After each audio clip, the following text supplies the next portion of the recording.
Hi, Doc. All right. Ned. Hello. Ned. Going to show you a Bundutop Super King on a American truck. This one's a Chevy ZR2. It's basically comes out like this with lockers and everything. This is a big tent. It's 300mm thick, 1600mm wide, and 3 meters long. I've fitted an ostrich wing awning with our awnings and tent brackets already to the side. I've got it sitting on our top hat bar planks on a flexing mount at the rear because it does cover the articulation of this dual cab. And I've got it all sitting on a, if you come this way, Pete. Yep. The majority of the load is sitting on our over cab rack here, which is a super strong one. We put 4 feet on this. We had to take the roof lining out, get around all the airbags, but that's another story. What we're looking at today is the Bundu King. We think its weight's about 110 kilos. It's not light. We've put another 30 kilos of solar panel on there. Of course, this truck doesn't seem to care that it's there. Oh, can't get high enough. So we'll get a look at the panel and see. Yeah. So like all Bundutops, it's got four thumb lock latches. I won't bother you with the other side. I'll rip around there, Pete. And get them.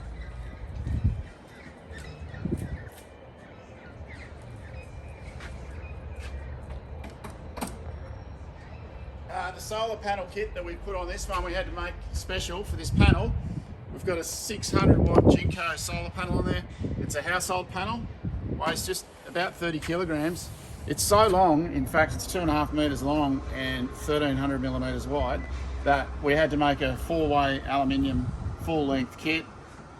It's glued onto the roof. It reaches onto the sides of the tent everywhere to support the roof as well as the tent to support the panel. And it comes into this cable here and runs out there into our power box, which is inside. I haven't permanently wired power to the tent. I don't like doing that. I'm just going to use a tool battery for now and pop it up. This is the first time we've opened it, I think, actually. Let's go up an inch and then check the latches are off. They're all good. Up an inch, so I'll go up now. We put this on, what, yesterday? Yep. Give that little battery a rest halfway.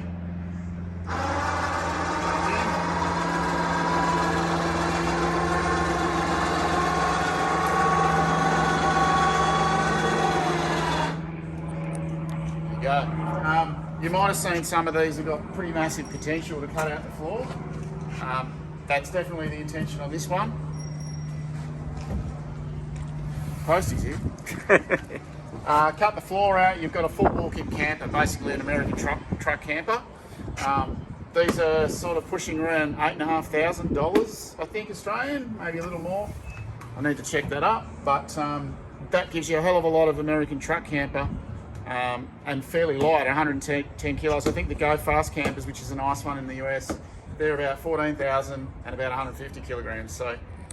And they're not a straight lift, they're still a clamshell. So very interesting for the American truck guys that want really comfortable walk-up campers. This could be absolutely the game changer.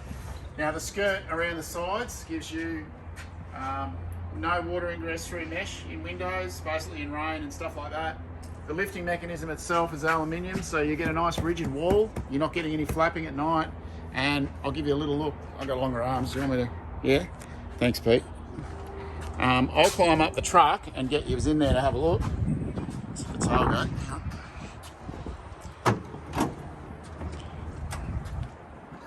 Chevy, good on you, Chevy. They put little steps here for your feet. Bloody awesome. There's your tent inside. It is mammoth. The big lump in the mattress will be the ladder, because we haven't got the ladder out yet, but there's a ladder under there that's how they come shipped. Now they come with a nice felt carpet. You've got a winch, an RV winch up this end, which is pulling strings.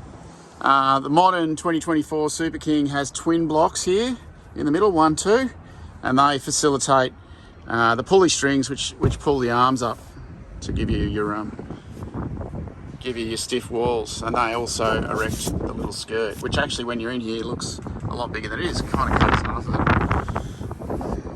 that back to Pete. What have we missed, Pete? I got to do the power box, Oh, power box. and we've got the mounting covered. Mounting we've done with our tough touring. Yeah, Top out bar planks. flexible planks. This crossbar was a bit of a last minute thing because we didn't have enough time to get an aluminium box. Didn't like the chrome, but you know, that's how it was. That was the last one they had. But that was $250 and it riv nutted onto the sides here. Really easy install. What do you call that? A pipe bar? Yeah. Tradesman pipe bar thing. It holds the tent really well, but you do need to be mindful. I've run a rubber mount in here to flex so that the front of the cab has got all the load of the tent and this is just holding the back. Now with the floor cut out, there's no way there can be any weight in there anyway, so I'm not too stressed about it. It's just really got to hold the back of the tent in place. Itching to cut the floor out. Itching to cut the floor out. Walk-in camper. Yep. Power's in there in this truck. That's an RPS 3000, 400 lithium battery, 400 battery. What is it? 400 LiFePo 4. Other than that, the truck's dead stock. It looks good on there. I've got an ostrich wing awning on the side. Come back, I reckon it looks balanced and unreal. Yeah, it does. It doesn't look weird for such a big tent. It suits these trucks. That's the problem. They look really good. I know. And plenty of space. Well, I've still got a bit of room here. I could have ordered this tent at 3.5, wouldn't have hurt. I don't know if they actually deliver them, but we could always ask them to. Alternatively, I've got a bit of room here for some lights or some, you know, carry some more gear if I wanted to. I could put a little rack there.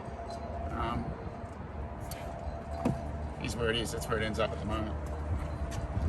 Alright, well I hope you like the video and I hope it helps you get the idea of the potential of the Bundutop Super King for your dual cab utes. Incidentally, for those of you that got Ford Rangers, you know, Hiluxes, all that sort of stuff, despite the Mitsubishis are getting popular. Mitsubishi Tritons, yeah, despite all that, these trucks aren't that much longer.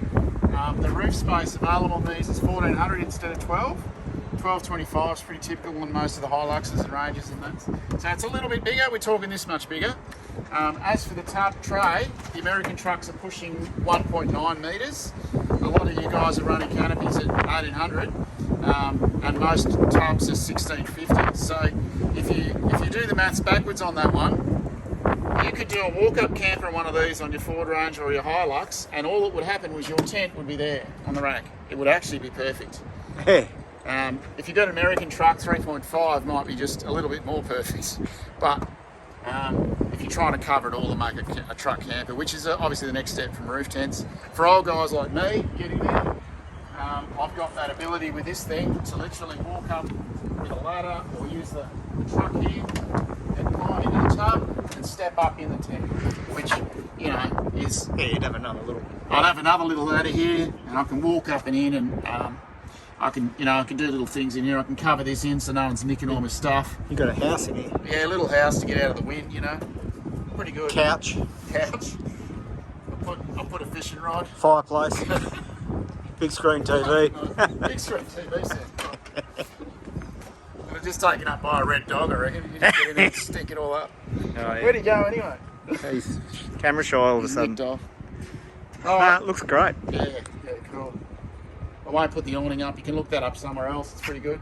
Ostrich ring awning. We like them the most out of all of the Polar stuff. Still very reliable, very honest. Good value for money. Yeah. All right. Cheers.